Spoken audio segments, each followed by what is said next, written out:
Bonjour, madame. Bonjour, mademoiselle. Aujourd'hui, nous allons parler du futur proche en français. Oh, nous allons parler. Qu'est-ce que c'est le futur proche? Je vais vous dire dans un instant. Alors, c'est D'accord. parti. Madame, s'il vous plaît, voyez les six phrases et dites-nous, est-ce que vous voyez des différences? Elle étudie pour l'examen. Ils vont étudier. Je n'étudie jamais. Oh là là. Nous allons étudier pour cet examen. Vous étudiez le soir. Tu vas étudier avec tes amis. So when I look at these 6 sentences, I notice that they all are in the present tense. Yeah. But 3 of them have the present tense of one verb, and 3 of them have the present tense of aller, followed by étudier, which is not conjugated, so in the infinitive form. Très bien. So we see that sentences here either have one or two verbs, but no matter what, the verb is conjugated in the present tense. So correct. And if you had to, Madame, put these 6 sentences into the 3 categories of maintenant, which means like now, en général, ou plus tard, where would you put each of the sentences? And maybe you can explain your thoughts behind it too. Elle étudie pour l'examen. She studies for the test. Mm-hmm. That I would put in maintenant. Mm-hmm. Because it's for the test, a specific one must be happening now. Mm-hmm. Ils vont étudier. They are going to study. That I would say plus tard, because they're going to do it, so it must be later. Mm-hmm. Je n'étudie jamais. I never study. That's a generalization, so en général. Seems very unlike you, madame. You don't know me very well, mademoiselle, do you? Nous allons étudier pour cet examen. We are going to study for this test, but going to. So I'm going to go with later, plus tard. Mm-hmm. Vous étudiez le soir. You study at night, or you are studying tonight. I'm going to go with en général at night because it's le soir, which gives that repeated connotation. And tu vas et... Oh, sorry. Oh, no, pas de problème. C'est pas grave. Je parle trop. No, why don't you finish your thought and then I'll interject with something that popped up when you were giving your explanation about vous étudiez le soir. Okay, d'accord.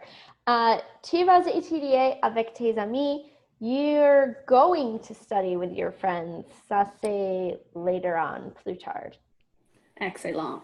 And I think that you really hit the nail on the head with all of those. And thinking about vous étudiez le soir, can you use this pointer? You were right that we didn't say like ce soir, which is tonight, but we said le soir, which just means like at night. And so this sentence here, we're saying that you choose to study during the nighttime whenever you like to study. So not that you're going to do it tonight, but that you're going to do it at night. You generally do it. Generally. Ooh, en général, avec oh, okay, c'est pas grave.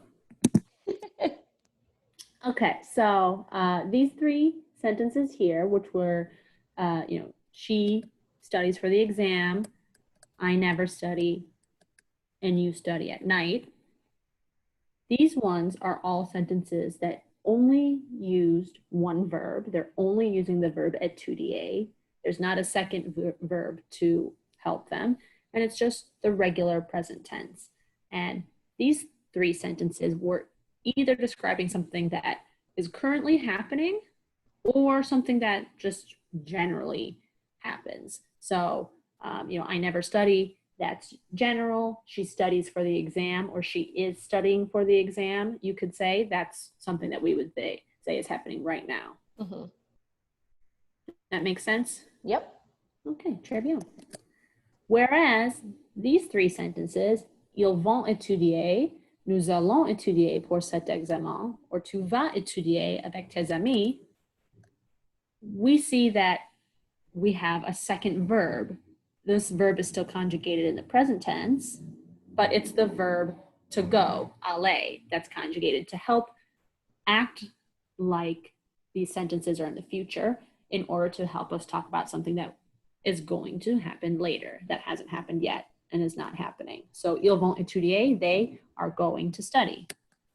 We are going to study for this exam, and you are going to study with your friends. Mm-hmm. That makes sense, madame? Oui, merci. Très bien. Alors, la formation du futur proche. Can you talk about how we would then apply the grammatical form to some other verbs we could see? Sure. We can use the future proche with any verb in French. And the way that we do that is that we always use the present tense of the verb aller. So je vais, tu vas, il va, nous allons, vous allez, ils vont, with the infinitive of whatever it is we are going to do. So any verb can be used after aller. Très bien. And you're right. It doesn't matter if it's an ER, RE, IR verb. It all works the same. You can even use aller after the conjugated form to say, I'm going to go. Je vais aller. Oui. C'est très facile. Très facile. Alors, si vous avez des questions, dites-nous à la fin de cette vidéo. Oui, bien sûr. Oui, merci. Oui. Au revoir. Au revoir.